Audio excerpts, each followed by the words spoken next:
Abra sua Bíblia, por gentileza, no livro de Atos, Atos dos Apóstolos, capítulo 16. Atos, capítulo 16. Nós leremos o versículo 25.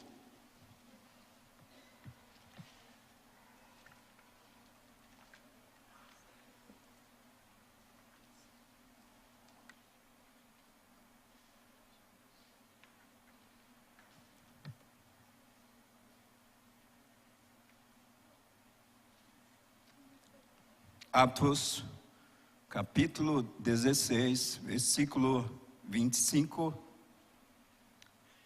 que diz assim: por volta da meia-noite, Paulo e Silas oravam e cantavam louvores a Deus, e os demais companheiros de prisão escutavam.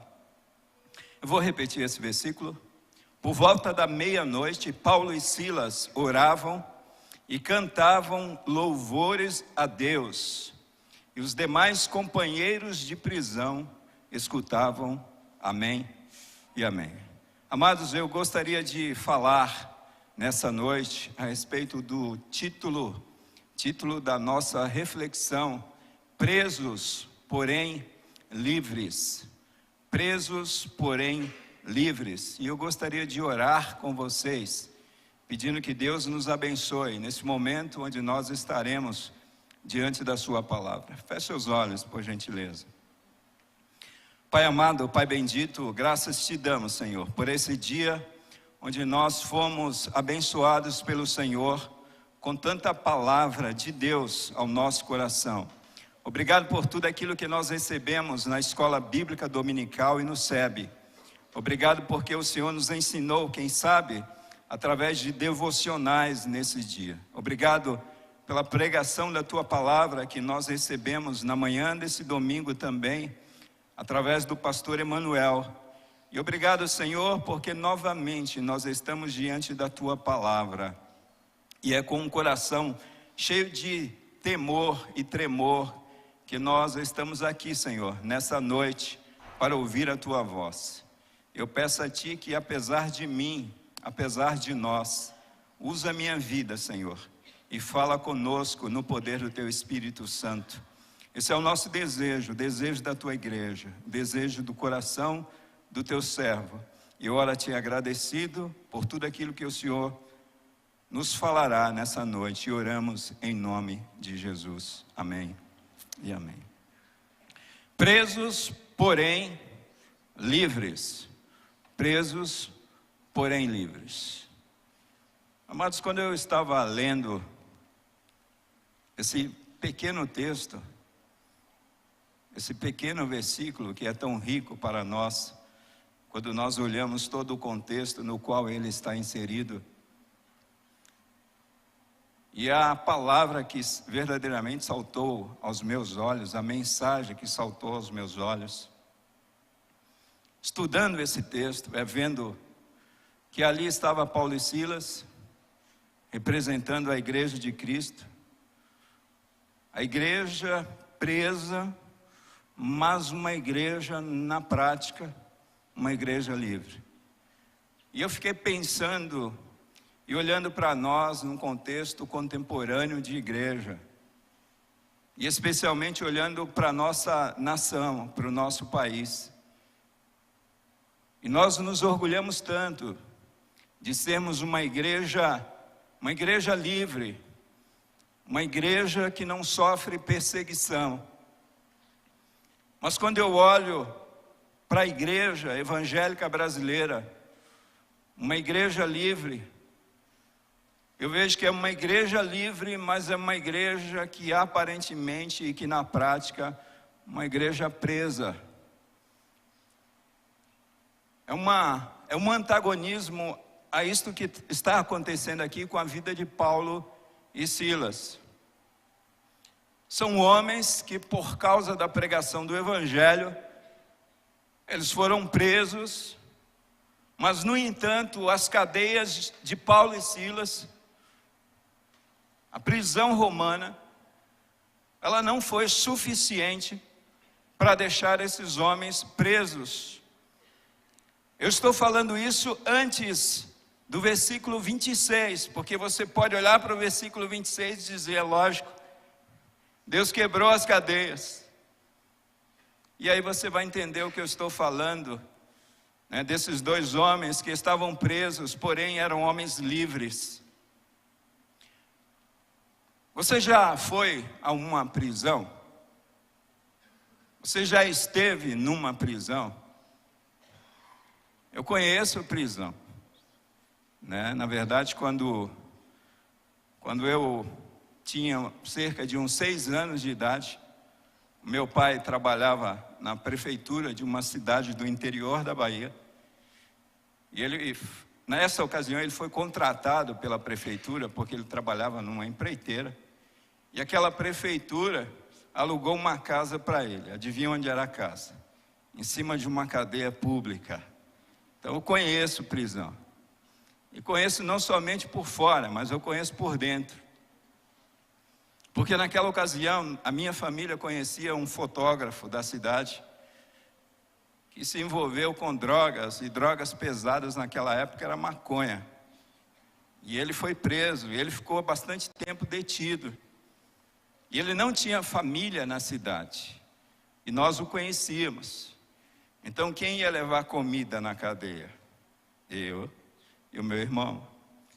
Irmãos, que lugar hostil é uma prisão, principalmente dentro do contexto Brasil. Lugar fedido, sabe, um local indesejável, um local verdadeiramente hostil. E a gente vê isso a todo tempo no nosso país, as prisões desse país. Local onde cabem 5 pessoas, eles colocam ali naquela cela 30 pessoas até. Você já ficou preso? Ah, pastor, que pergunta doida é essa? Se eu já fiquei, eu não vou falar, né, pastor? Que negócio é esse? Quantas vezes, amados, vocês já foram aprisionados por algum problema? Quantas vezes você já foi aprisionado por alguma situação? Quantas vezes isso tem acontecido conosco? As coisas vão acontecendo, coisas difíceis na nossa vida, de tal maneira que a gente se sente acorrentado, preso, sem reação para a vida. Às vezes nós passamos por situações difíceis em nossas vidas, que nos paralisam de uma tal maneira e nos aprisionam. Literalmente nos aprisionam.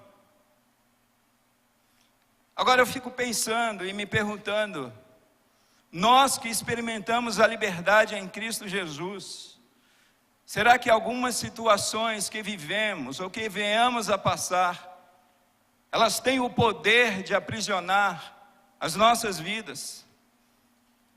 Elas têm o poder de nos paralisar como cristãos? Será que as prisões, as situações que na verdade contribuem para o aprisionamento de muitos cristãos, será que essas prisões poderiam roubar a nossa liberdade cristã?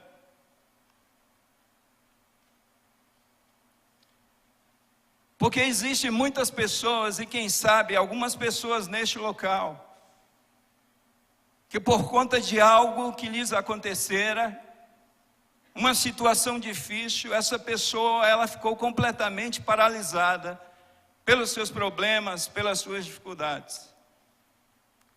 E aí, quando eu olho para a palavra de Deus, em João capítulo 8, versículo 36, a Bíblia diz assim, olha, se pois o Filho vos libertar, verdadeiramente vocês serão livres. Irmãos, isso aqui não é uma poesia, é uma verdade. O próprio Cristo, ele afirma a respeito da sua palavra, que a sua palavra é a verdade. Então nós que experimentamos uma libertação de Cristo Jesus, Nós não podemos ficar aprisionados pelas situações ou circunstâncias dessa vida. Quem sabe pessoas que têm vícios, drogas pesadas. Irmãos, se essas pessoas verdadeiramente tiveram um encontro com Cristo Jesus irá libertar essas pessoas dos vícios. Quando eu olho para a palavra de Deus também em Lucas capítulo 4, versículo 18, eu vejo a palavra do Senhor dizendo, e é o próprio Cristo, Lucas narrando a respeito daquele momento onde Jesus chega na sinagoga e ele abre o livro da lei, e lá está escrito a respeito dele, e diz assim: o Espírito do Senhor está sobre mim, porque me ungiu para pregar o evangelho aos pobres, ele me enviou para proclamar a libertação aos aprisionados e a recuperação da vista aos cegos, para restituir a liberdade aos oprimidos. Jesus Cristo tem o poder de nos libertar. Jesus Cristo tem o poder de libertar a sua vida, seja qual for a situação que você se encontre, seja qual for o momento difícil que vocês venham passar em suas vidas. Paulo, escrevendo aos Coríntios, sua segunda epístola, capítulo 3, versículo 17, ele diz assim: ora, o Senhor é o Espírito, e onde está o Espírito do Senhor, aí a liberdade. Irmãos, nós não podemos nos conformar em sermos paralisados pelas situações difíceis, pelos dramas que vivemos, como o pastor Emanuel pregou nessa manhã, pelas tragédias que nós enfrentamos, que nós passamos. Nós não podemos ser aprisionados por tudo isso. Eu quero colocar vocês dentro desse texto aqui, e olhando para esse contexto dessa passagem. Quando nós olhamos para esse texto, nós entendemos aqui, olhando um contexto histórico, que Paulo está nesse exato momento, na sua segunda viagem missionária. Paulo, nesse momento, ele se separa de Barnabé.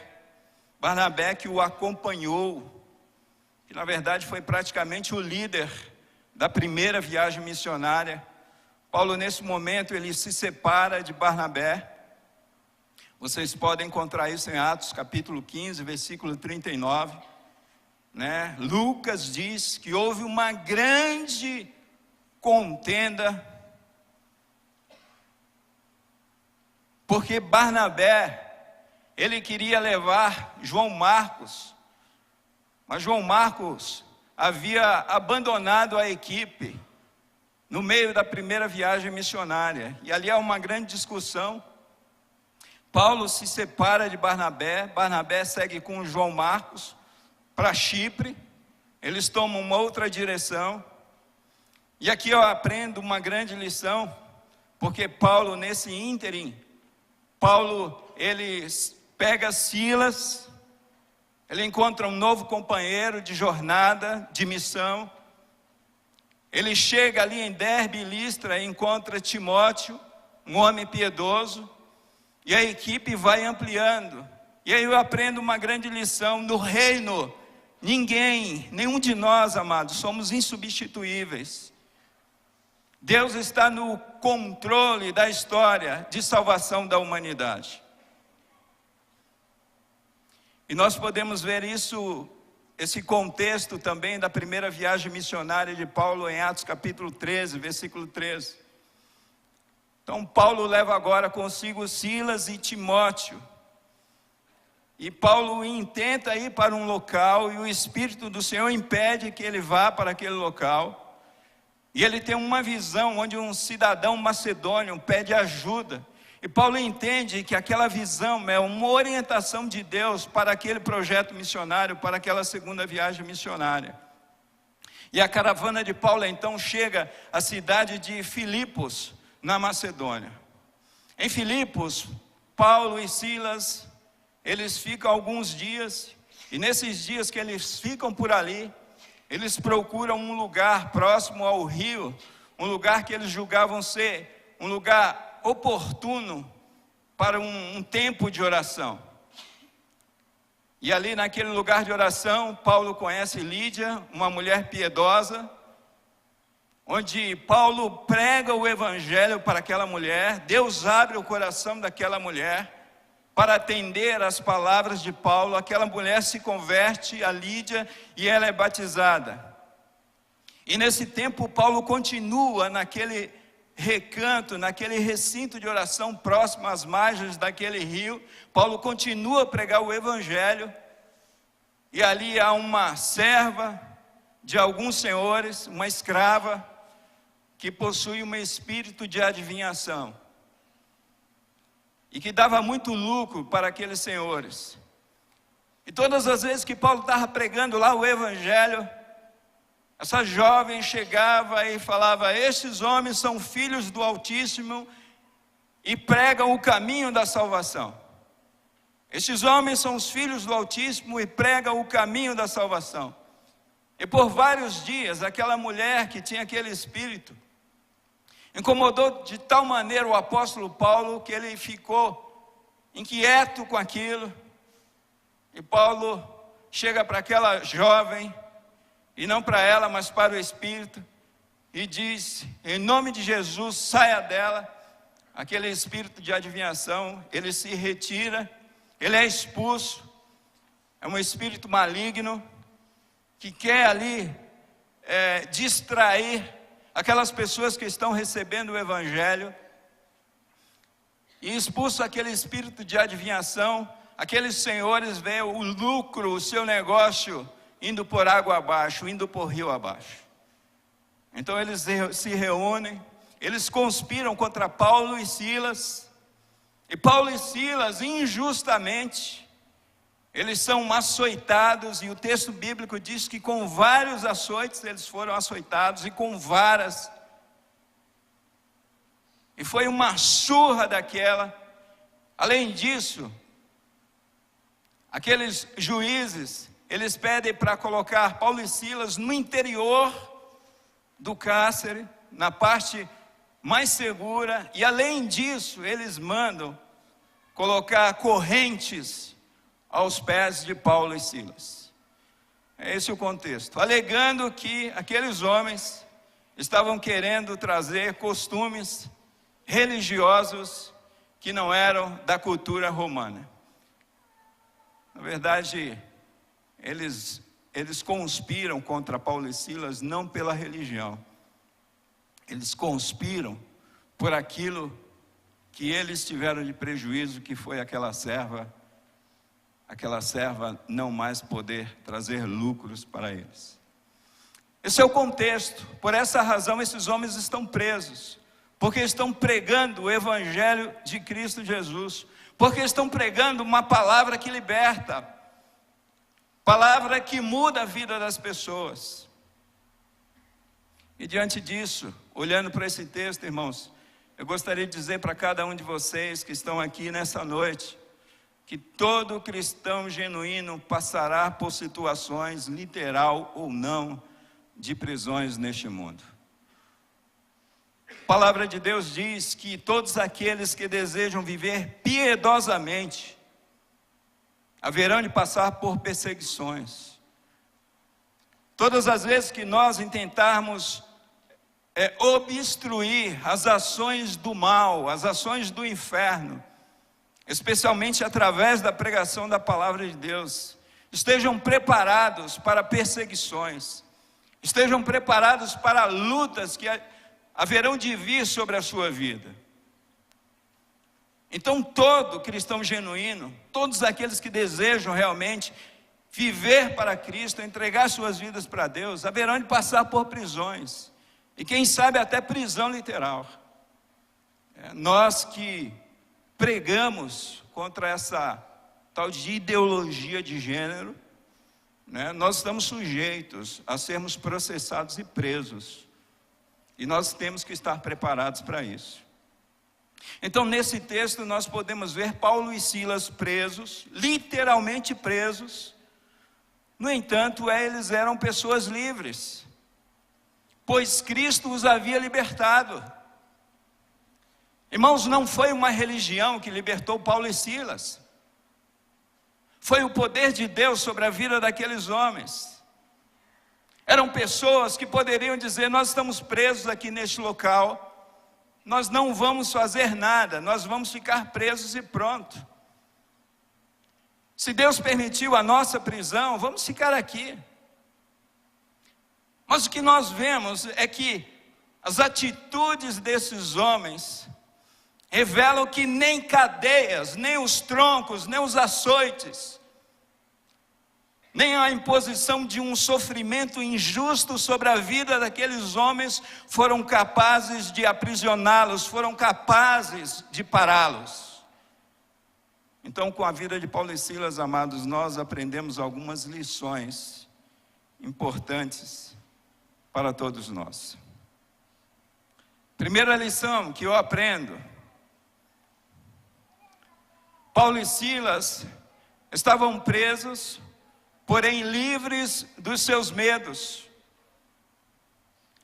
Paulo e Silas estavam presos, porém eram homens que estavam livres dos seus medos. Irmãos, Paulo e Silas não se amedrontaram mediante o sofrimento imposto pelos cidadãos romanos de Filipos, que se viram prejudicados pelo fim dos seus negócios com a libertação da jovem, que tinha um espírito de adivinhação. Aqueles homens não tiveram medo do castigo com varas, com açoites. Aqueles homens não ficaram amedrontados por conta daquela prisão, por conta daquelas correntes. Aqueles homens, eles seguiram presos, mas livres de todos os seus medos, livres de todos os seus temores. Nós precisamos entender, amados, que a partir do momento que você se dispõe a obedecer ao Senhor, a libertar pessoas das mãos de Satanás, o inferno se levanta e se levantará contra a tua vida, produzindo todo tipo de situação para te aprisionar, para te paralisar. E quantos de nós temos tido essas experiências? Pastor, desde o momento que eu decidi, o pastor fez o apelo, quem queria consagrar a sua vida, se envolver na obra. Pastor, quantas lutas eu tenho passado. E o diabo, ele é sujo, amados. Ele vai criar situações difíceis mesmo na nossa vida. Mas qual a finalidade dessas situações difíceis que o diabo vai criar na vida dos cristãos, na vida da igreja? Para causar medo no nosso coração, porque o medo paralisa o homem. O medo, apesar de ser um instinto de defesa que Deus colocou no nosso coração, pode ser algo paralisante na nossa vida também. Eu fico pensando a igreja perseguida desse tempo presente, a igreja lá no Oriente Médio, a igreja na Coreia do Norte, a igreja na China. Amados, quanto terror o diabo tem usado esses radicais religiosos.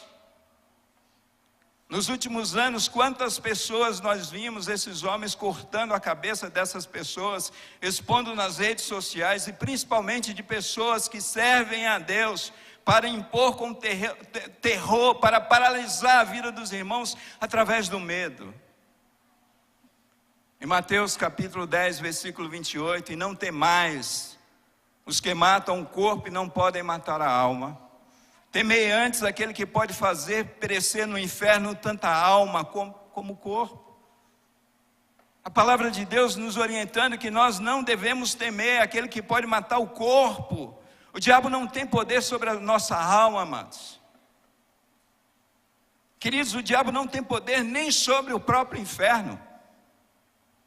Esse texto diz que é Deus que pode fazer perecer uma alma no inferno, e Ele pode fazer uma alma desfrutar do gozo eterno. Deus. Em 2 de Crônicas, capítulo 20, versículo 15. Deus dizendo ao seu povo, e disse: dai ouvidos todos, ó Judá, e vós, moradores de Jerusalém, e tu, ó rei, Josafá, os que vos diz o Senhor, não temais, nem vos assusteis por causa dessa grande multidão, pois a peleja não é vossa, mas de Deus. Irmãos, a peleja não era de Paulo e Silas, era de Deus, por isso eles acreditaram, por isso eles foram destemidos para a prisão. Em Josué capítulo 1, versículo 9, é um texto que me acompanha desde o momento onde eu fui consagrado ao ministério pastoral. Primeiro, aquela música naquele momento onde eu estava sendo consagrado: ser forte, corajoso, não temas a angústia, né? O Senhor irá adiante. É interessante que todas as vezes que o meu coração se enche de temor, Deus traz à minha lembrança esse versículo, essa passagem de Josué capítulo 1, versículo 9. Não te mandei eu ser forte e corajoso, não temas, nem te espantes, porque o Senhor teu Deus é contigo por onde quer que andares. Provérbios capítulo 24, versículo 10, a palavra de Deus diz: se te mostrares frouxo no dia da angústia, a tua força será pequena. Nós precisamos de coragem para prosseguir, porque as lutas, amados, do inferno contra nós, elas seguirão acontecendo.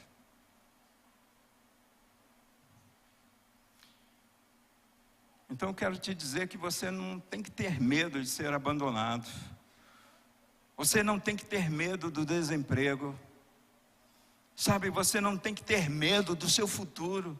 Irmãos, quantas vezes a gente fica com medo do futuro, daquilo que nos aguarda pela frente.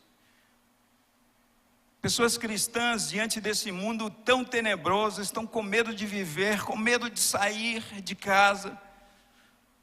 Irmãos, na região que eu moro acontecem tantos assaltos, como na tua região também, porque parece que não tem lugar mais seguro na cidade de São Paulo, não. E às vezes a gente fica apavorado. Eu falei: meu Deus, eu vou sair, eu preciso viver, eu não vou ter medo. E Satanás quer impor o terror sobre nós. Irmãos, a gente não tem que ter medo de pregar o evangelho, a gente não tem que ter medo de estar diante do púlpito, pregar a palavra de Deus para o seu povo, para a sua igreja. A gente não tem que ter medo da morte, como o pastor pregou nesta manhã. Nós temos uma mensagem de esperança, e todas as vezes que nós participamos de cerimônias fúnebres, e muitas vezes não são pessoas nem cristãs que estão sendo sepultadas, e as pessoas questionam: pastor, o que vocês vão falar? Nós não vamos falar a respeito do morto, nós vamos falar a respeito daquele que está vivo, Cristo, que pode trazer esperança para essas pessoas. Nós não temos que temer a morte. Esses homens não tinham medo da morte. Eles continuavam pregando, eles continuavam anunciando, mesmo na cadeia, mesmo amordaçados, mesmo presos.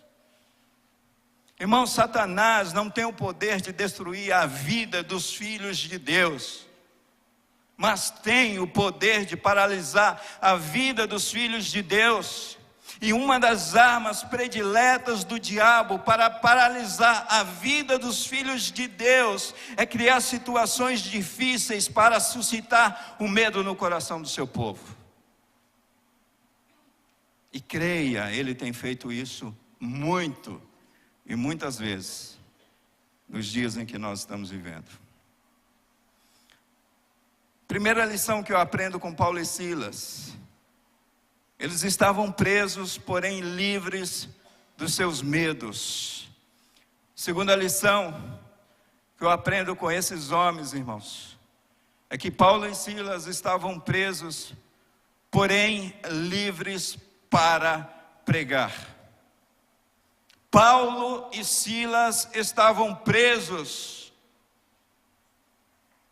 eles estavam sangrando, eles estavam desnudos, eles estavam despidos, eles estavam machucados, eles estavam feridos, feridos fisicamente, feridos emocionalmente. Eles estavam amarrados num tronco, eles estavam presos como malfeitores. Mas esses homens, as cadeias não foram suficientes.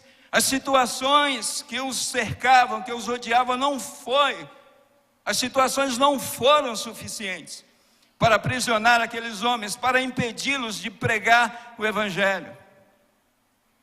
É curioso, amados, que hoje no Brasil nós somos uma igreja livre e nos orgulhamos de ser essa igreja livre, e mesmo com toda a liberdade que nós temos, que eu e você temos, raramente nós pregamos o Evangelho. Você já pensou sobre isso?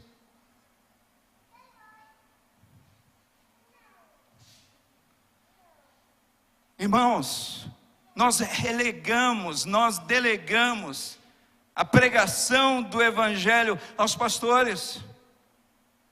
Deixa os pastores pregar o Evangelho. Nós temos que pregar o Evangelho.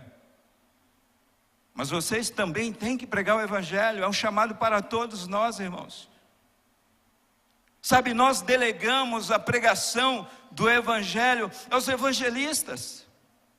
Não, isso aí é coisa para evangelista, pastor, não é coisa para nós, não. O nosso negócio é entrar nesse templo aqui, louvar e adorar e cantar e tal, e depois a gente vai para casa e está tudo certo. Nós delegamos a pregação do Evangelho aos missionários. Esse negócio é com o pastor Alípio, sabe, é com o missionário Alê, a Bruna, é com o pastor André Lisboa, lá em Milão, sabe, é com as missões indígenas, não é com a gente não. Sabe, nós relegamos a pregação do Evangelho aos obreiros.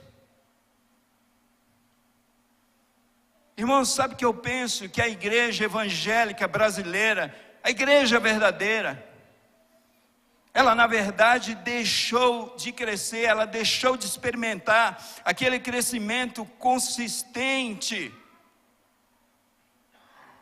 porque ela deixou de lado a sua vocação histórica, que é pregar o Evangelho.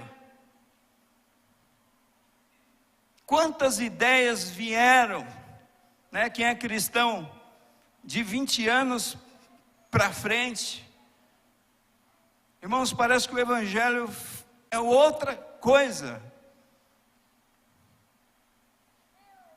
No passado, o crescimento das igrejas evangélicas era consistente, era um crescimento saudável. Irmãos, hoje a gente faz perguntas tão simples, de escola bíblica dominical, a pessoas que estão caminhando 20 anos na fé, e as pessoas não sabem responder. Sabe, as pessoas perderam esse envolvimento com a palavra de Deus, com o Evangelho. E a Bíblia diz, olha, vocês devem estar preparados para responder a razão da vossa esperança. E a gente olha para Paulo e Silas, a gente vê ali Paulo e Silas pregando o Evangelho através de suas orações, através de louvores sendo oferecidos para Deus por volta da meia-noite, irmãos. Esses irmãos estão sangrando, eles estão sem vestes, eles estão acorrentados, eles estão no subsolo de uma prisão romana em Filipos, sem a mínima condição de dignidade humana, e nós temos tudo para pregar o Evangelho e não pregamos o Evangelho.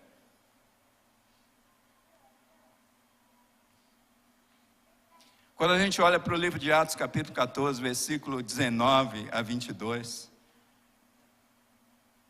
a gente vê o seguinte, que sobrevieram, porém, judeus de Antioquia e Icônio, instigando as multidões e apedrejando a Paulo, arrastaram Paulo para fora da cidade, e naquele momento deu Paulo como morto. Olha só que interessante. Rodeando, porém, os discípulos, levantou-se, Paulo se levantou, entrou na cidade, no dia seguinte partiu com Barnabé para Derbe, e tendo anunciado o Evangelho naquela cidade e feito muitos discípulos, voltaram para Listra, Icônio e Antioquia, fortalecendo a alma dos discípulos, exortando-os a permanecer firmes na fé e mostrando que através de muitas tribulações nos importa entrar no reino de Deus. Irmãos, será que nós faríamos isso? Depois de tomar aquela sova, depois de tomar aquele aquela surra, aquele açoite, quase como morto. Será que a gente ainda estaria disposto a pregar esse evangelho, amados? Irmãos, eu me lembro, quando eu era adolescente, deixa eu falar um pouquinho da história da minha vida. Eu me lembro quando eu era adolescente, na primeira igreja batista de Itajibá. O Ale está conhecendo aquelas bandas lá da Bahia, mas é bem no sul da Bahia. Eu era adolescente. Nós saíamos cerca de 20 a 30 quilômetros para pregar o evangelho em povoados, em cidades, onde a pregação do evangelho era escassa, onde as igrejas precisavam ser fortalecidas. E sabe qual era o nosso transporte? Muitos de vocês não conhecem, mas o nosso transporte era uma Ford F-75, uma Ford F-75, aquelas picape da Ford, né, parecida com o Rural. Bom carro, pastor. Vamos ver se era bom. Era um carro velho, amados. Era um carro velho. Nós chamávamos aquele carro, demos até um apelido para aquele carro. É 7 cor. Era o apelido. Não é 7 cores não, era 7 cor mesmo. Sabe por que eram 7 cores aquele carro? Porque um paralama era de uma cor, o outro paralama era da outra cor, o capô era de uma cor, o teto era de uma cor, uma porta era de uma cor e a outra porta era de outra cor. Existia um pássaro na Bahia que chamava 7 cores, e nós demos esse apelido para aquele carro. Mas deixa eu te falar um pouquinho a respeito daquele carro. Aquele carro, embora fosse o seu combustível original, gasolina, ele era movido a HGLP. HGLP. E era um botijão que eles colocavam assim na carroceria, e um botijão que ficava bem à mostra, bem à vista. E nós íamos na carroceria, e eram uns bancos assim improvisados de madeira, na carroceria daquele carro. Sabe aquela coisa tipo pau de arara mesmo, que os romeiros viajavam? A gente ia nesse conforto todo, nesse luxo todo, pregar o evangelho. Deixa eu falar um pouquinho mais. O nosso condutor, o nosso motorista, ele tinha problemas mentais sérios.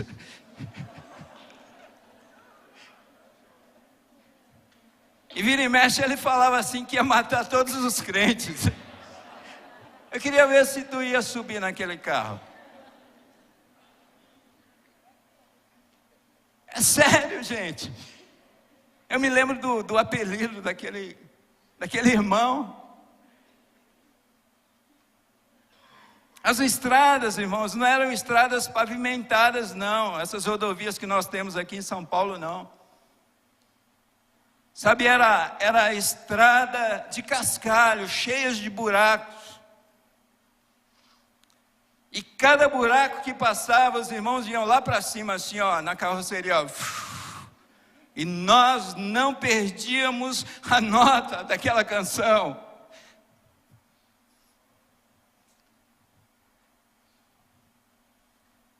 Irmãos, as dificuldades eram tremendas na pregação do evangelho. A igreja de Cristo Jesus desse tempo presente tem todos os recursos possíveis e nós nos calamos quanto à pregação do evangelho.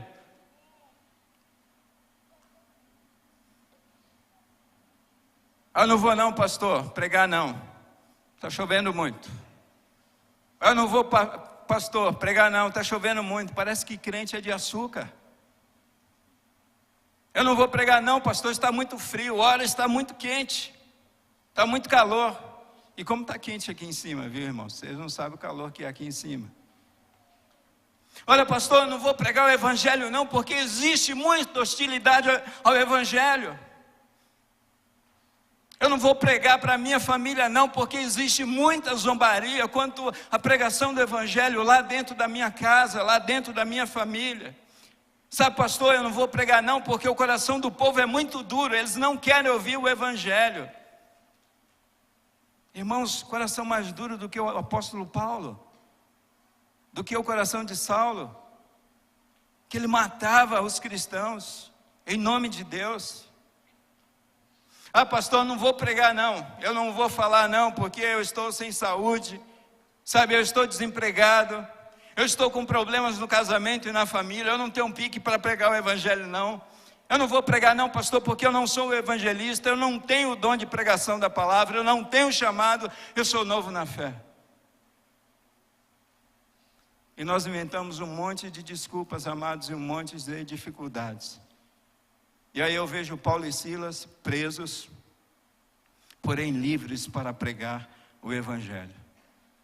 Vivendo hostilidade tremenda e pregando. Irmãos, Paulo e Silas, com toda certeza, eles não estavam orando, pedindo a libertação, pedindo que Deus intervisse na libertação deles. O teor da oração desses irmãos no antigo, lá na igreja primitiva, quando você observa o teor da oração daqueles irmãos ali em Atos, Senhor, dá-nos ousadia, intrepidez para pregar o evangelho. O louvor era cristocêntrico, amados. E isso produziu salvação no coração do carcereiro. O que te impede de pregar o evangelho? Terceiro, irmãos, Paulo e Silas estavam presos, porém livres para servir a Deus. Eram homens presos, porém livres para servir a Deus. Queridos, Paulo e Silas deixaram perfeitamente claro para a igreja de todos os tempos, para a igreja de todas as épocas, com o exemplo de suas vidas, a razão pela qual Deus nos formou e nos escolheu desde a fundação dos tempos para servir. Irmãos, Deus não nos salvou simplesmente para nos preservar do sofrimento eterno, entenda isso. Deus nos salvou com um projeto santo, com um projeto lindo, para ser testemunhas a todas as nações, para servir, servir, servir e servir.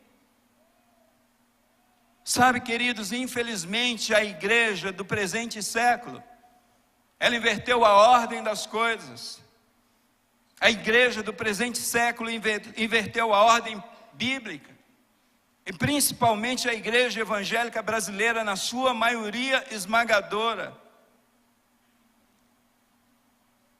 É uma igreja que não mais quer servir, mas quer ser servida. É uma inversão das coisas. Infelizmente, amados, nesse tempo que nós estamos vivendo, nesse tempo presente, nós buscamos uma igreja com uma mensagem palatável. Irmãos, quantas pessoas não querem ouvir uma pregação como essa? Quantas pessoas desligam num momento como esse? Onde nós temos diante de nós uma pregação, sabe, que traz desconforto, que nos tira de uma situação de conforto, que confronta o nosso comodismo, que confronta o nosso pecado. Nós buscamos uma igreja com um bom serviço de estacionamento. É verdade ou não é verdade? Eu me lembro de uma época que eu estava pastoreando em determinado local. Um amigo soube que eu estava pastoreando nessa cidade, e ele era da região próxima, ele começou a ir. E aí eu notei que depois de algum tempo ele desapareceu. Falei, acho que eu falei alguma coisa que não deveria falar. E aí eu encontrei com ele, eu perguntei, por que você sumiu? O que aconteceu com você? Ele falou, pastor, eu gostei da igreja, gostei da mensagem, só que vocês não têm estacionamento, então não dá para ir visitar vocês. Percebe isso? Eu estou para quê? Como igreja, eu sou igreja, nós precisamos entender isso, irmãos. Igreja é para servir e não para ser servida. Nós buscamos uma igreja com um excelente ministério infantil. Que bom que nós temos um excelente ministério infantil, amados. Mas o que eu deveria fazer quando eu chego para uma igreja que não tenha um ministério infantil? Eu devo identificar essas necessidades e, como entendendo que eu sou um servo de Deus, me reunir com pessoas e me voluntariar e dizer: olha, eu quero servir, eu quero ajudar, vamos implantar isso, vamos implantar aquilo, eu estou aqui para servir. Nós buscamos uma igreja que tenha espaço para a juventude. Irmãos, e eu concordo em gênero, número e grau com tudo isso. Mas quantas igrejas precisam ser criados esses espaços, esses ministérios para a juventude? E o que o povo de Deus está fazendo? Muitas vezes migrando de uma igreja para outra, querendo ser servido e não querendo servir. Nós buscamos uma igreja, muitas vezes, contextualizada com o mundo. Sabe, que fale uma linguagem que nós gostemos. Sabe, que a mensagem a ser apresentada venha de encontro às nossas vaidades, eu nem diria necessidades, amados. Porque Deus disse na sua palavra que Ele supriria as nossas necessidades se buscássemos o seu reino e a sua justiça. Quais são as nossas necessidades básicas apresentadas ali em Mateus, capítulo 6? Sabe, é o pão, sabe, é a roupa, é a vida que Deus nos dá. Quer dizer, aqueles carrões bonitos que você vê naquelas propagandas de igrejas ditas evangélicas. Aquilo lá não foi uma proposta de Deus, não. Aquilo lá, quando a gente olha Mateus capítulo 4 e Lucas capítulo 4, na verdade, aquela proposta é do diabo. Te darei a glória de todos esses reinos, se prostrado me adorares. E esse discurso está na boca de pastores hoje. E as pessoas estão acreditando nessa mensagem. Então eu vejo muitas vezes, amados, pessoas buscando uma igreja famosa para congregar. Olha, essa igreja aqui está bombando, vamos lá, tem isso, tem aquilo, tem show, toda semana tem esse cantor, é uma igreja moderna. Quer dizer, você está indo lá para se filiar àquela igreja, para servir ou para ser servido?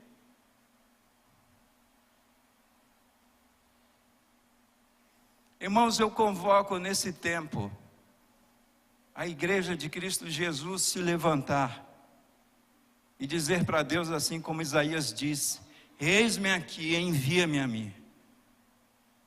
Eis-me aqui, envia-me a mim. Irmãos, quando toda a igreja de Cristo se levantar nesse tempo que nós estamos vivendo, se toda a igreja de Cristo se levantasse nesse tempo, nessa nação, sabe, com tantas mazelas, com tantas dificuldades, eu creio de todo o meu coração que nós não estaríamos experimentando nessa nação, nesse país, em nossas famílias, em nossas comunidades, em nossos bairros, em nossas cidades, em todo esse país, esse sofrimento. Mas é uma igreja que na sua maioria esmagadora, ela busca ser servida. Infelizmente é isso que acontece. E aí eu fico pensando, você já pensou se esses homens, Paulo e Silas, estivessem simplesmente preocupados com a preservação de suas vidas? Se tivesse simplesmente preocupado com os seus problemas, com as suas dificuldades? Irmãos, eu temo que Satanás use dos nossos problemas, das nossas dificuldades, para nos paralisar. E olha, amados, deixa eu falar uma coisa para vocês. Às vezes a gente olha assim para os pastores, fala, tem a vida tranquila, Deus protege, Deus guarda. Lógico que Deus protege, Deus guarda. Mas as lutas nossas são grandes. Existem ocasiões que parece que o inferno desce contra nós, contra as nossas vidas, que nós choramos como vocês choram. Nós enfrentamos lutas, nós enfrentamos essas dificuldades.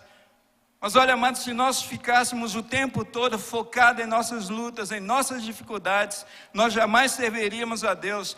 E quando nós experimentamos o contrário, nós consideramos as nossas lutas, consideramos as nossas dificuldades, mas mantemos o foco de servir a Deus, esses problemas nas nossas vidas se tornam coisas pequenas demais.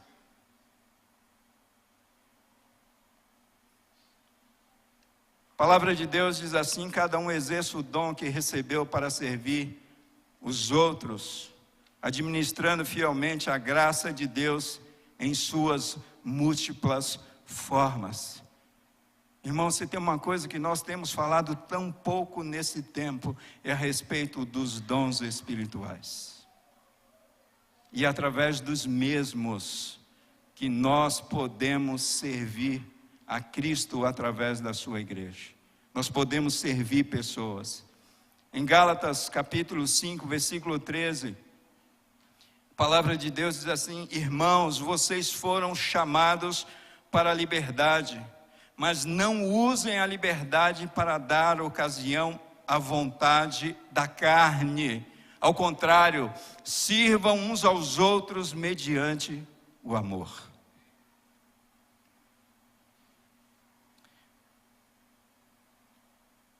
Nós fomos chamados para servir, amados.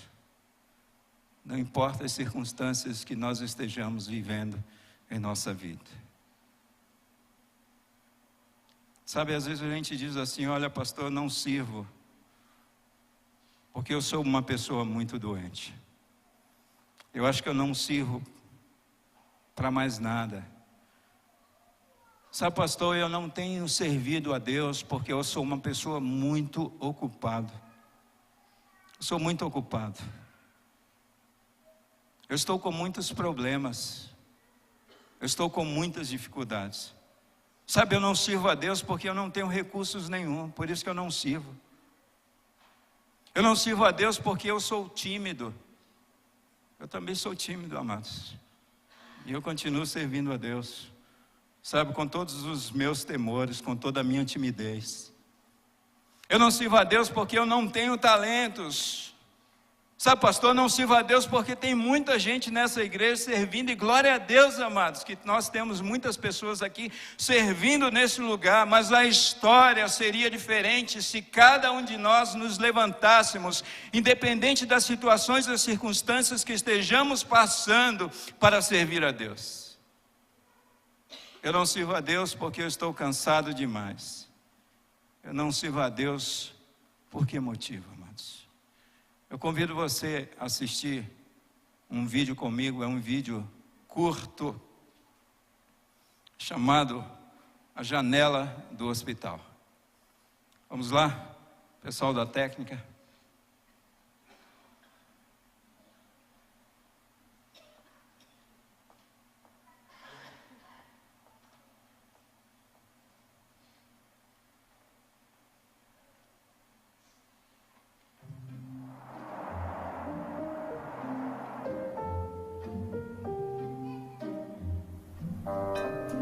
So what is he doing now? He's down on one knee, handing her flowers. She doesn't want flowers.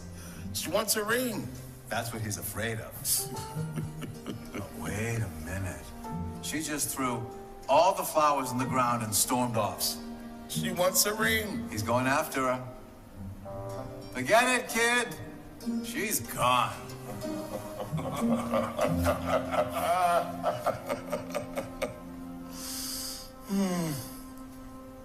Hey, you know, if it wasn't for you telling me what's going on in that park, I don't know what I'd do. I enjoy it. You made me realize that there's plenty to enjoy without having to see it. Thanks. Forget about it. Eat your lunch.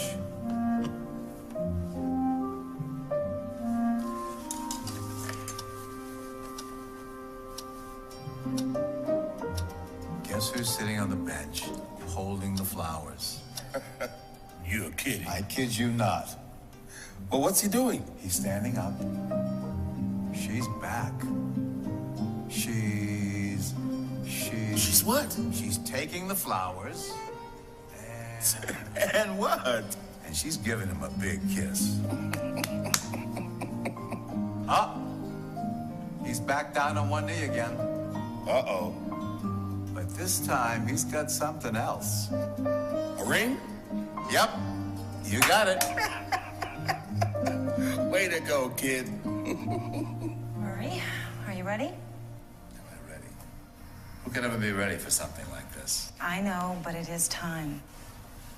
Well, if it's time, then it's time.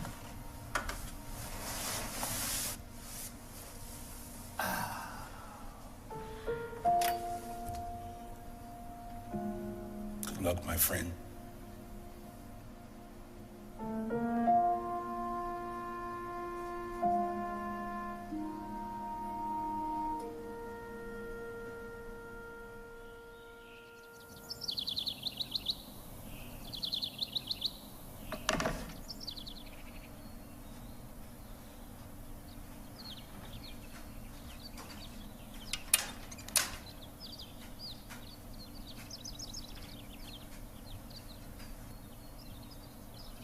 Only one tray?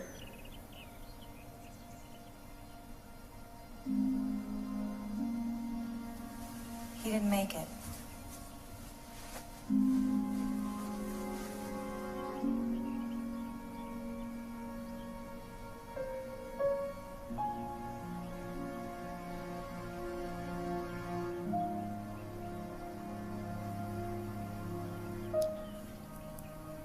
Nurse, will you do me a favor, please?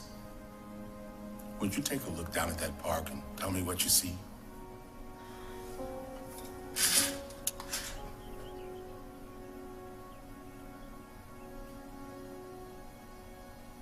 Mr. Johnson, there's nothing outside this window but a brick wall.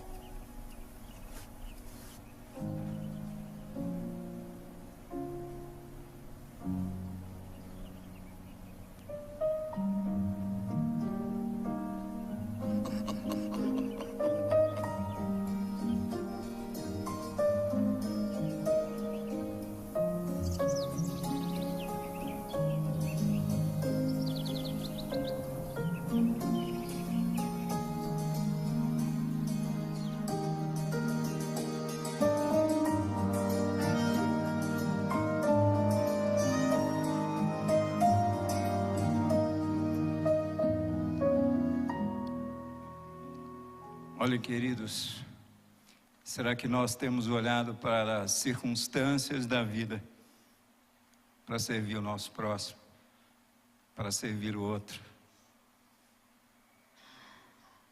Ali a gente pôde ver uma pessoa prestes a morrer, mas servindo e criando um ambiente de vida para outra pessoa que estava na mesma condição dele.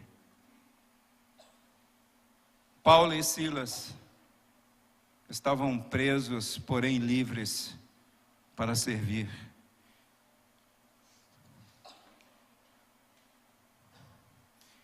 Sabe, amados, uma última lição que eu aprendo com a vida desses homens. Uma lição tão bonita que muitas vezes eu me sinto envergonhado. É que Paulo e Silas, eles estavam presos, porém livres para adorar. Presos, porém livres para adorar. Irmãos, quantas vezes nós precisamos de combustível para a nossa adoração?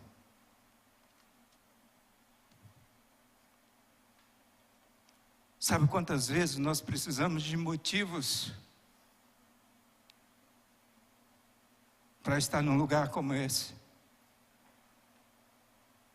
Quantas vezes nós ficamos atrás de coisas que motivam o nosso coração para nos derramar diante de Deus.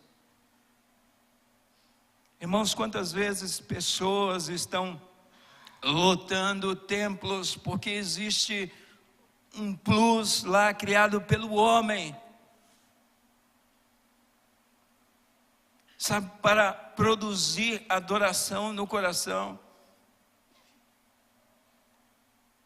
Sabe, eu acho legal essa coisa das dificuldades que vêm sobre as nossas vidas e que nos aproximam de Deus. Mas sabe qual o meu outro temor que eu tenho com relação às dificuldades em nossas vidas? É que elas roubem a adoração que é devida a Deus, independente das circunstâncias. Irmãos, Paulo e Silas, eles foram acusados injustamente. Mais uma vez digo, esses homens foram açoitados, eles foram acorrentados, eles estavam sangrando, certamente eles estavam com frio, porque eles estavam despidos, rasgaram as suas vestes, e meia-noite, em plena Palestina, faz muito frio. E aqueles homens estavam orando, eles não estavam murmurando, eles estavam louvando, cantando hinos a Deus. Eles não estavam dizendo, olha, agora é só vitória, ou vai dar tudo certo, vai dar tudo certo. Não. Quem sabe eles estavam dizendo para o Senhor assim, olha, Tu és soberano sobre a terra, sobre os céus, Tu és Senhor, absoluto. E apesar da glória que Tu tens, Senhor, Tu se importa conosco.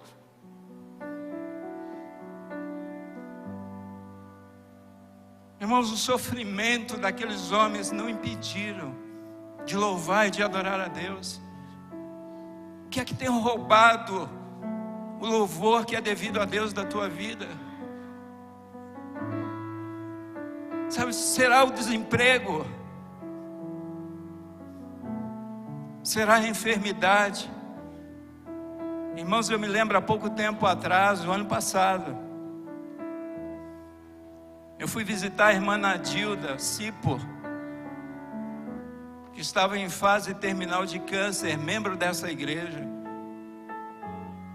juntamente com o irmão Francisco Gadelha, não sei se ele está aqui, diácono da nossa igreja, está aqui o Gadelha. Olha, eu acho que você não seria capaz de olhar o estado do câncer daquela irmã e não chorar, e não se comover. E ali estávamos nós orando a Deus, rogando graça e misericórdia da parte de Deus sobre aquele sofrimento. O esposo, Stefano Cipo, juntamente conosco, um homem de Deus, apesar da enfermidade, apesar da luta, apesar do sofrimento, louvando a Deus, adorando a Deus, amados. Irmãos, se compararmos o nosso sofrimento com o sofrimento dos cristãos, dos primeiros cristãos, sabe, dos primeiros séculos da história do cristianismo, sabe, se compararmos o sofrimento nosso como igreja evangélica brasileira com relação aos nossos irmãos coreanos, lá da Coreia do Norte, da China, do Oriente Médio,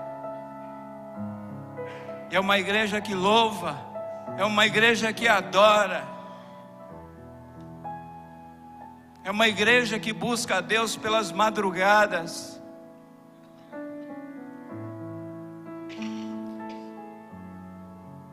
Infelizmente, Satanás tem paralisado a adoração da igreja através dos sofrimentos. 1 Tessalonicenses 5,18 diz assim: dai graças em toda e qualquer circunstância, porquanto essa é a vontade de Deus em Cristo Jesus para convosco. Salmo 71, versículo 6, amados, diz assim: ora, desde o ventre materno dependo de ti, Senhor, das entranhas de minha mãe me separaste, dia após dia és motivo de todo o meu louvor. Salmo 145, versículo 1 diz assim: exaltar-te-ei, ó meu Deus e Rei, e bendirei o teu nome por toda a eternidade.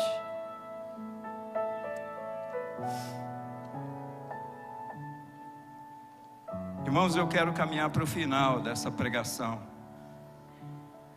mas ainda falar um pouquinho dentro desse contexto de Paulo e Silas, que mesmo presos, eles estavam livres para adorar. E aí eu encontrei um texto muito precioso, escrito pelo missionário presbiteriano Ronaldo Lidório. Eu gostaria de ter muita sua atenção nesse momento. E o Ronaldo Lidório escreveu esse texto com o título: Louvarei ao Senhor em todo o tempo, observando o Salmo 34. Ele escreveu para a revista Ultimato em setembro e outubro, naquele bimestre de 2011. Olha só que pérola ele escreveu. Ele diz assim: olha, enganoso é o nosso coração. Não é raro observar que por vezes, mesmo tendo muito mais do que precisamos, permanecemos descontentes pelo que julgamos nos faltar. Outras vezes, mesmo tendo pouquíssimo, o pouco que temos se mostra suficiente para encher o coração de louvor e agradecimento a Deus. Isto nos leva a uma percepção bíblica de que o louvor a Deus não é definido pelas circunstâncias da existência, mas pela atitude do coração. E que o nosso coração, essencialmente enganoso, é também ensinável e deve aprender a louvar a Deus dentro de uma proposta bíblica radical, todo o tempo. O Salmo 34 é um convite ao louvor e à maturidade espiritual. Nele o salmista manifesta o compromisso de louvar ao Senhor em todo o tempo. Louvar ao Senhor ao receber o que tanto desejou, ou ao ser surpreendido por uma ótima notícia, é uma resposta natural dos sentidos e não exige nada de especial do nosso coração. A proposta bíblica, porém, é louvar a Deus em todo o tempo, e no dia bom e também no dia mau, em plena saúde e nos dias de enfermidade, quando aplaudido, mas quando criticado, ao receber uma resposta positiva do Senhor, ou quando Ele nos fecha um caminho que intensamente desejamos seguir. Louvar a Deus em todo o tempo, amados, implica reconhecer que todos os planos do Pai são planos de amor, que todas as coisas de fato cooperam de alguma forma, que pouco compreendemos para o bem dos que sinceramente amam a Deus, isso nos basta. Louvar a Deus em todo o tempo implica também reconhecer que as circunstâncias da vida, mesmo as mais complexas e difíceis, possuem algum motivo de gratidão. Neste salmo não somente encontramos um cenário de perfeição, que nos leva naturalmente ao louvor, mas um louvor que é proferido na realidade por uma vida que possui desafios constantes. Os versos 4, 5 e 6 nos falam sobre temores, sobre angústias, sobre prisões. O verso 8 nos leva, entretanto, ao reconhecimento de que, além das cores que pintam o presente cenário da existência, Deus é bom. Somos conduzidos não apenas a compreender a bondade, mas a experimentá-la. Provai e vede que o Senhor é bom. Deus não é apresentado como aquele que realiza atos de bondade, mas como aquele que é bom em sua essência. É da natureza de Deus ser bom. Alguns passam por angústia e tornam-se murmuradores. Outros passam por tragédias e reconhecem a bondade do Senhor. A diferença parece estar na atitude do coração. Em seu edificante livro, O Discípulo Radical, John Stott nos apresenta 8 características de um discípulo: inconformismo, semelhança com Cristo, maturidade, cuidado com a criação, simplicidade, equilíbrio, dependência e morte. Em todas elas ele destaca a atitude do coração e a diferença entre o que meramente conhecemos e aquilo que abraçamos como valor e prática de vida. O louvor a Deus não é simples assunto de exposição ou tão somente artigo de fé. Ele deve ser praticado e praticado todo o tempo. É certo também perceber que o louvor a Deus combate a ansiedade da alma. Depressões, ansiedades, fobias e temores são enfermidades do século. Neste salmo vemos que ao praticar o louvor, pacificamos nossos corações. No verso 1 ele nos fala sobre alegria. No verso 2 sobre a libertação dos temores. E no 5 sobre a libertação das angústias. Louvar a Deus alegra o coração do Pai e também apazigua a nossa alma, uma vez que nos conduz a reconhecer que nossas vidas estão nas mãos daquele que em todas as coisas é bom. A declaração de louvor, lançada intencionalmente no futuro, louvarei ao Senhor, é sem dúvida uma afirmação de fé para caminharmos com Deus, pois não conhecemos o amanhã. Não sabemos o que nos aguarda, se a alegria inesperada ou a tragédia mais temida. Diante desse cenário de fluida incerteza, o salmista faz um compromisso e o declara: amanhã eu o louvarei. O que pode parecer uma incoerência perante a inconstância da vida, é na verdade uma afirmação de conhecimento e confiança. Não conhecemos o amanhã, mas conhecemos o Deus que controla o amanhã. Não sabemos se alegrias ou tragédias virão, mas estamos certos que nenhuma tragédia é maior que a sua bondade. Não conseguimos desvendar os mistérios da vida, mas sabemos que os planos do Pai são planos de amor. Desta forma, louvar a Deus é certamente um exercício de fé que apazigua as ansiedades da alma e nos dá paz. No amanhã que desconheço, eu o louvarei. Em 1873, segue falando Ronaldo Lidório, um navio francês, o Ville de Havre, seguia da costa leste americana para a Europa.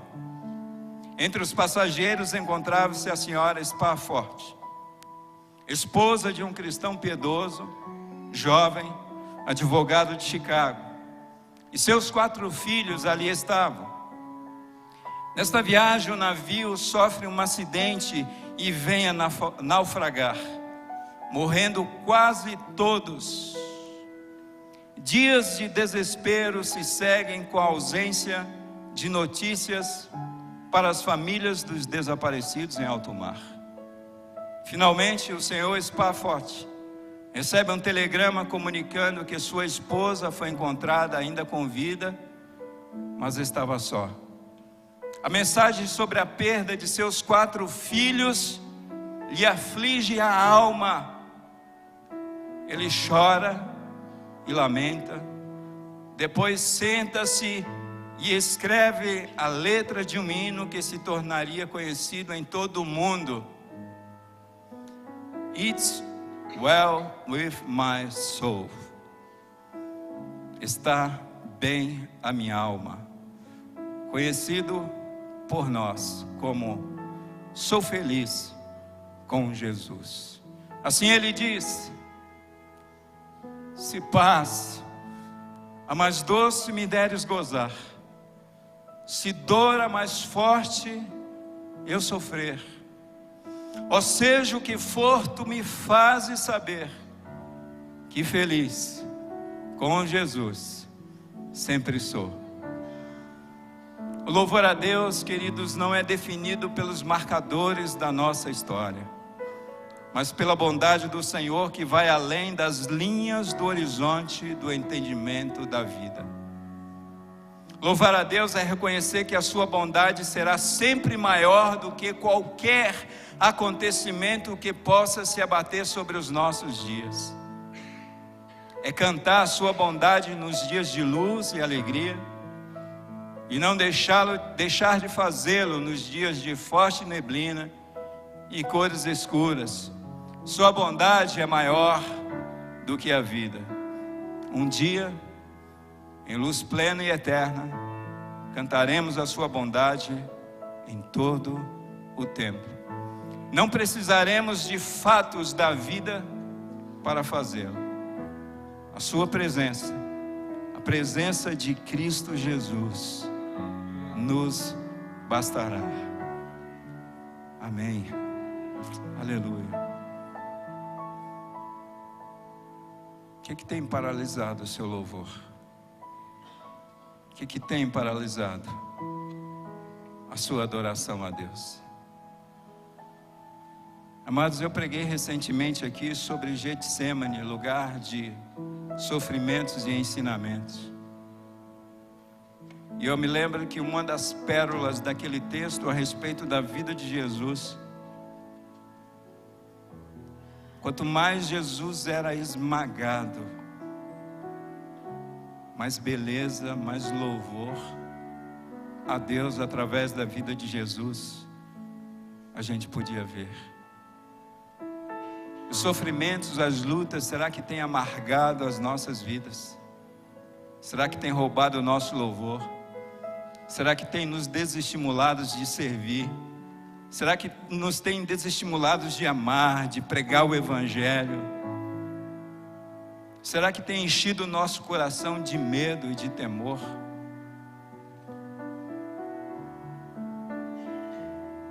Irmãos, nós precisamos olhar para os sofrimentos como fora pregado na manhã desse domingo, com uma ótica bíblica, com uma ótica santa, com uma ótica divina.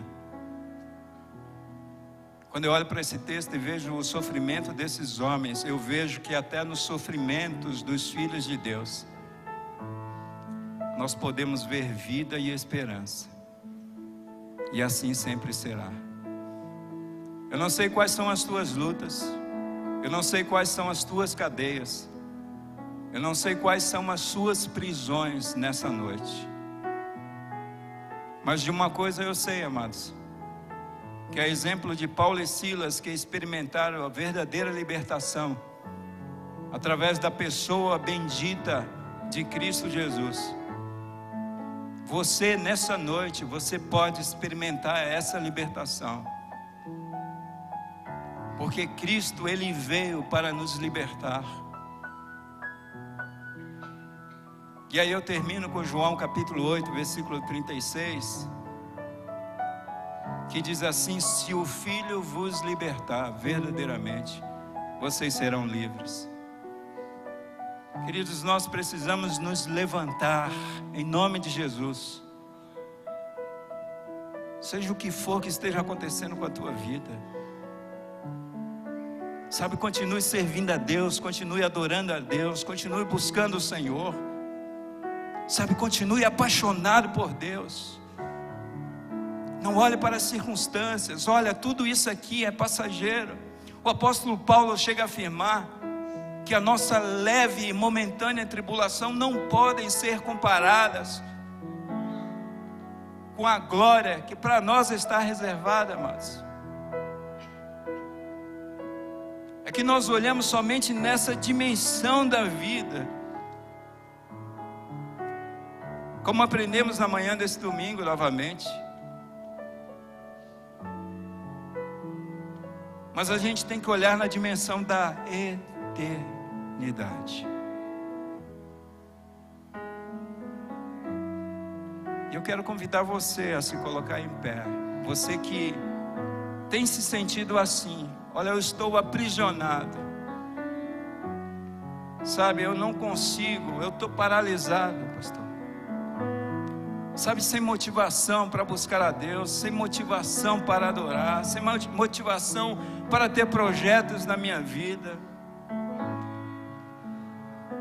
foi um luto, sabe, foi uma enfermidade, foi uma morte, foi uma perseguição, foi o desemprego, drogas. Jesus liberta, amados.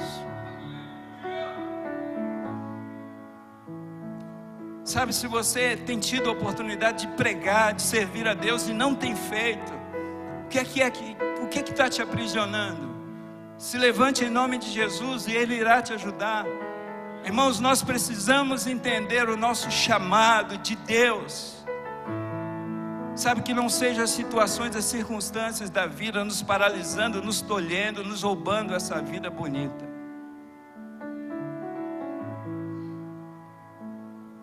Você pode ficar em pé e eu quero orar pela tua vida. Se você deseja, eu quero orar ao Senhor, colocar a tua vida diante de Deus. Eu me sinto assim, pastor. Eu me sinto aprisionado. Eu quero experimentar essa libertação que Deus tem para a minha vida através de Jesus. Amém, amém. Glória a Deus, irmãos. Glória a Deus. Pode se levantar em nome de Jesus. Sabe, se as lutas dessa vida têm travado a tua vida, se levante em nome de Jesus. Se você está preso a qualquer situação, qualquer circunstância, qualquer coisa nessa vida, Jesus está aqui neste lugar e Ele quer te libertar, Ele quer alcançar. Vamos orar. Eu convido os irmãos que ficaram assentados nos acompanhar nessa oração, rogar pela vida desses irmãos, rogar pela igreja do Senhor. Querido Deus e amado Pai, nós te louvamos, Senhor, e te agradecemos pela tua palavra, Senhor. Essa palavra que chega para nós nessa noite com um tremendo desafio. Ó Pai, nos perdoe porque muitas vezes em nossas vidas nós nos sentimos presos pelas circunstâncias. Nós nos sentimos presos, ó Deus, literalmente presos. E ó Pai, nós te agradecemos porque quando nós olhamos para a vida desses homens que experimentaram da mesma libertação do Senhor, com cada um de nós não pode ser diferente, Pai. Nós queremos colocar, Senhor, a vida desses amados que se levantaram, que se sentem aprisionados pelos problemas, pelas dificuldades, quem sabe por vícios, por pessoas, por situações, por problemas de toda ordem, Pai. Eu peço a Ti, Senhor, em nome de Jesus, contempla esta vida, quebra essas cadeias, Senhor, a exemplo daquilo que o Senhor fez na vida de Paulo e na vida de Silas. Senhor, que cada um de nós ousemos, a mesmo em meio às tribulações e circunstâncias, continuar te adorando, continuar te louvando, continuar servindo ao Senhor, pregando o Evangelho, amando pessoas, se libertando dos rancores, se libertando das cadeias. Senhor, abençoa os teus filhos. Senhor, que a partir de hoje eles sintam-se livres, livres para servir a Deus, livres para adorar, livres para pregar a mensagem do Evangelho, livres para viver a vida que o Senhor deu. Senhor, nos perdoa porque nós somos neste país uma igreja livre, mas ao mesmo tempo, Senhor, parece que estamos paralisados e presos. Nos ajude, Senhor Deus, a pregar com ousadia a Tua palavra, a viver essa vida cristã bonita proposta pelo Senhor, apesar das circunstâncias, apesar das adversidades. Traga libertação, Senhor, nessa noite. E quem sabe aqueles que estão aprisionados pelo diabo, que o Senhor venha libertá-los em nome de Jesus, que eles venham conhecer a Cristo Jesus nessa noite, seja aqui neste auditório, sejam aqueles que nos acompanham pela internet, que eles sem reservas, Pai, possam se lançar aos pés de Cristo Jesus e receber a libertação que eles tanto anseiam e tanto precisam. Ó Deus, faz esta obra no nosso coração, na nossa vida, na tua igreja, na vida do teu povo, para a glória do teu nome. E nos abençoa nesse tempo como igreja. Obrigado pela tua palavra. Obrigado por falar conosco nessa noite. Nós oramos assim, agradecidos, em nome de Jesus. E agora que o amor de Deus, o nosso Pai, que a graça abundante de Cristo Jesus, o nosso Senhor e Salvador, que as perfeitas consolações do Santo Espírito de Deus esteja com toda a sua igreja nesta noite, aqui espalhado por toda a terra, para todo sempre. Amém e amém.